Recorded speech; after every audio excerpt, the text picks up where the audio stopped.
বেশি আইটেম লাগবে না, এক আইটেমেই বাজিমাত।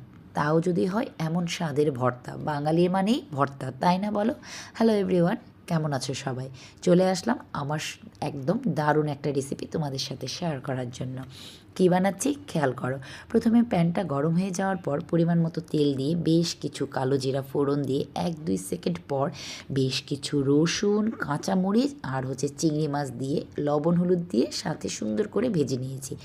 একদম কিন্তু বেশি ভাজা যাবে না, তাহলে কিন্তু চিংড়ি মাছটা শক্ত হয়ে যাবে। ভাজা হয়ে গেলে নামিয়ে রাখতে হবে একটা বাটিতে ঠান্ডা হওয়ার জন্য।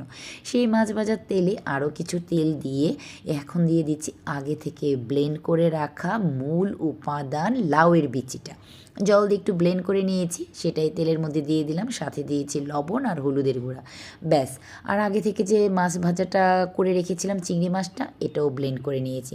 এই ফাঁকে তো লাউটার বিচিটা যে দিয়েছি সেটা তো অল্প আছে, কষিয়ে কষিয়ে রান্নাই করে নিলাম, একদম শুকিয়ে গেছে। যখন এমন থকথকে হয়ে যাবে তখন ব্লেন্ড করে রাখা চিংড়ি মাছ বাটারটা দিয়ে অনবরত নাড়াচাড়া করতে হবে, একদম পাকের মতো, মনে হবে কি নাড়ু যেভাবে বানায় না, নাড়ুর মতো পাক হয়ে যাবে।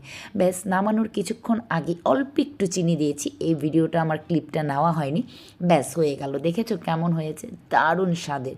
আর লাউয়ের বিচির ভর্তা জাস্ট ঘিয়ের ফ্লেভার আসে, এত টেস্টি। একবার বানিয়ে দেখো, অবশ্যই আমাকে কমেন্টস করে জানাবে কেমন হলো।